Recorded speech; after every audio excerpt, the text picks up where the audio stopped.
جاده واست مهیاست بیا تا برمی کربلا منتظر ماست بیا تا برمی قیام حسینی کے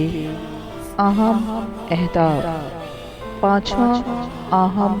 ہدف اسلامی حکومت کی تشکیل کرنا۔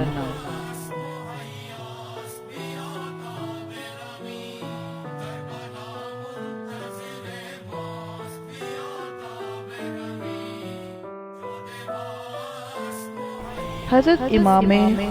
حسین علیہ السلام کے قیام کے اہداف میں ایک اہم ہدف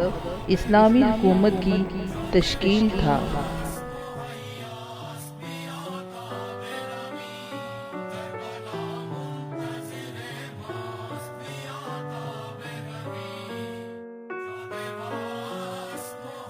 اگرچہ آپ کو معلوم تھا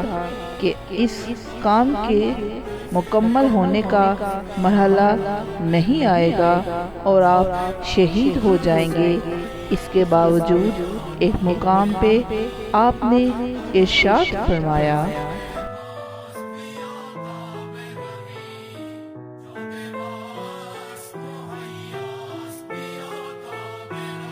اے خدایا، تو بہتر جانتا ہے کہ میرا قیام لوگوں پر حکومت اور سلطنت کرنا نہیں، نہ ہی دنیا کا زرق برق حاصل کرنا ہے، بلکہ میرا مقصد یہ ہے کہ اسلامی تعلیمات، تیرے دین کی علامتیں اور شہروں کی اصلاح کر سکوں اور تیرے مظلوم بندے امان میں رہیں اور تیرے احکام اور فرائض پر عمل کیا جا سکے۔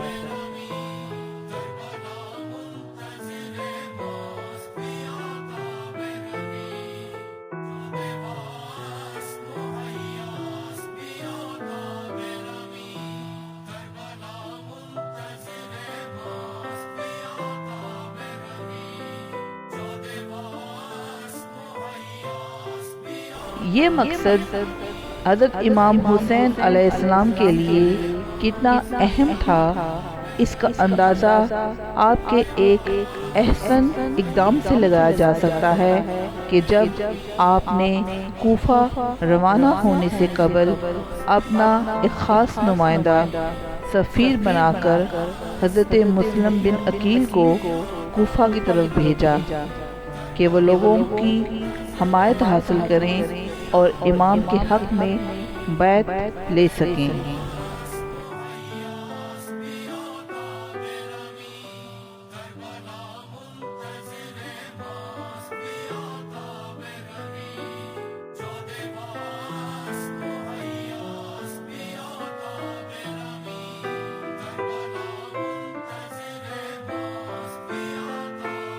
کیا یہ بیعت حکومتی تشکیل کے لیے نہ تھی؟ کیا یہ ممکن بھی ہے کہ دین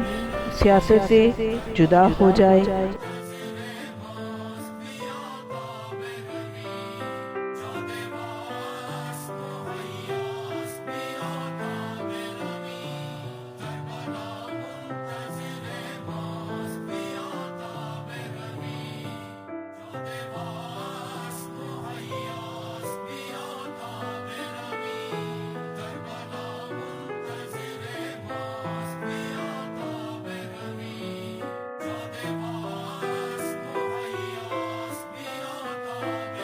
اگر دین کے بغیر حکومت ہو تو وہ حکومت ظالم حکومت ہوگی، اور اگر حکومت کے بغیر دین ہو تو دین بہت حد تک بے ثمر سمجھا جائے گا۔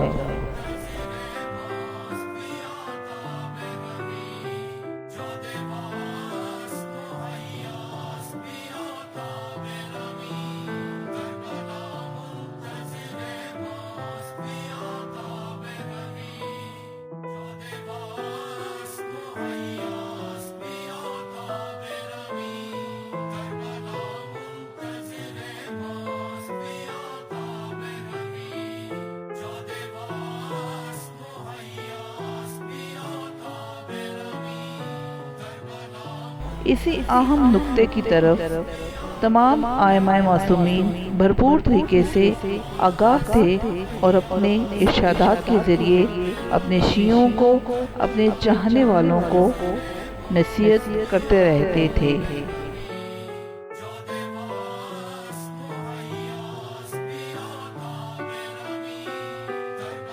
حضرت محمد باقر علیہ السلام کا فرمانا ہے، اسلام کے ارکان 5 ہیں: نماز، زکوٰۃ، حج، روزہ اور ولایت۔ ان سے سوال کیا گیا کہ ان میں سب سے اہم کیا چیز ہے؟ تو امام عالی مقام نے فرمایا ولایت، کیونکہ ولایت ان سب کی کنجی ہے اور والی اور حاکم ان سب کو انجام دینے کے لیے رہنما ہے۔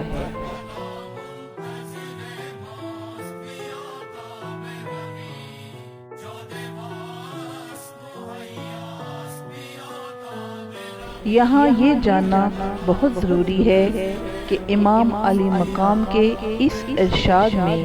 کیا ولایت وہ ولایت ہے جو حب اور توسل کے تناظر میں دیکھی جاتی ہے، یا وہ ولایت جو کہ آگے بڑھ کر زمام حکومت اپنے ہاتھ میں لینے کے مترادف ہے؟ بعض علماء دین کا خیال ہے کہ ولایت سے مراد اہل بیت محمد کی محبت، دوستی، عشق اور توسل ہے، جبکہ اصل میں ائمہ معصومین نے اپنے بہت سے ارشادات کے ذریعے یہ پیغام بہت واضح طریقے سے پہنچایا کہ ولایت سے مراد تشکیل حکومت ہے، یعنی ایک مسلمان نماز، روزہ، حج اور زکوٰۃ کے علاوہ اسلامی حکومت کو بھی قبول کرے۔ پیغمبر اسلام صلی اللہ علیہ وآلہ وسلم، ائمہ معصومین علیہ السلام اور ان کے جانشینوں کی حکومت کو بھی قبول کرے۔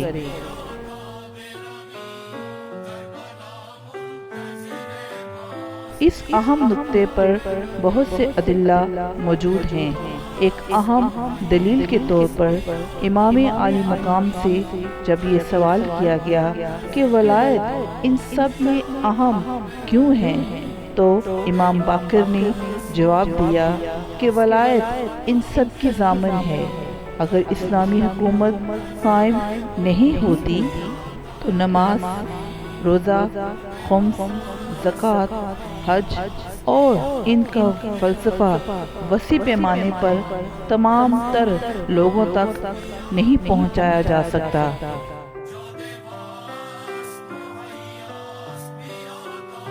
اس زرعی قول کی روشنی میں یہ کہا جا سکتا ہے کہ ولایت محض اہل بیت محمد سے عشق، محبت اور توسل کا نام نہیں، یہ صرف اہل بیت محمد کو ایک مقدس ہستی مان کر ان کو عقیدت بری نظروں سے دیکھتے ہوئے مقدس جاننے کا موقع نہیں، بلکہ اہل بیت کے اقوال پر عمل کرتے ہوئے عملی طور پر ایک اسلامی حکومت کی تشکیل کے لیے جدوجہد کرنا ہے۔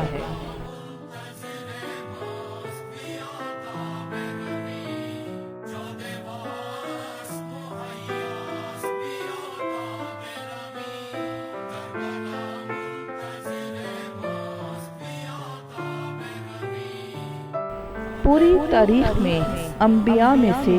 جب بھی جس نبی کو موقع ملا اس نے اسلامی حکومت کو قائم کیا۔ حضرت داؤد، سلیمان، موسیٰ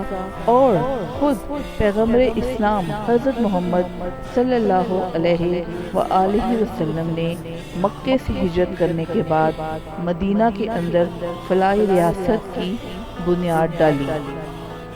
آپ نے مکمل طور پر اسلامی سیاسی نظام کی ترویج کی اور اپنے بعد آنے والے ائمہ کو ان کا والی اور جانشین بنایا۔ میدان غدیر گواہ ہے، آیت بلغ بھی اسی چیز کی طرف نشاندہی کرتی ہے، مگر لوگوں نے آپ کے اس پیغام کو اور اسلام کے اس سیاسی اہم نقطے کو بہت شدت سے نظر انداز کیا اور من مرضی کا سیاسی اسلام ثقیفہ سے اخذ کر کے اپنے لیے ایک علیحدہ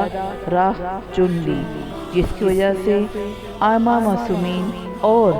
حضور پاک صلی اللہ علیہ وآلہ وسلم کے حقیقی جانشین اس اسلامی حکومت کے سیاسی ثمرات کو حاصل نہ کر سکے۔ امام حسین نے اسی سیاسی امر کی احیاء کے لیے عملی اقدامات اٹھائے، کربلائی قیام کیا، مگر تاریخ نے دیکھا کہ امام حسین کا یہ کربلائی قیام کس طرح سے پامال کر دیا گیا۔ آپ کو اور آپ کی آل کو بہت بری طرح سے شہید کر دیا گیا، مگر آپ کے فرامین، آپ کی جدوجہد اور آپ کی قربانی کے ثمرات آج تک جاری ہیں، اور لوگ اب بھی آپ سے ہدایت لیتے ہیں اور آپ کے فرامین کے تحت سیاسی بصیرت حاصل کرتے ہیں۔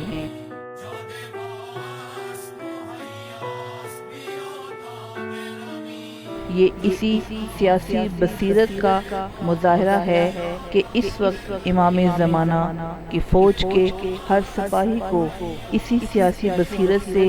نتائج لیتے ہوئے اپنے لیے راہ متعین کرنی چاہیے، تاکہ اس زمانے کے حسین کی اسلامی سلطنت کے لیے عملی طور پر اقدامات کیے جا سکیں۔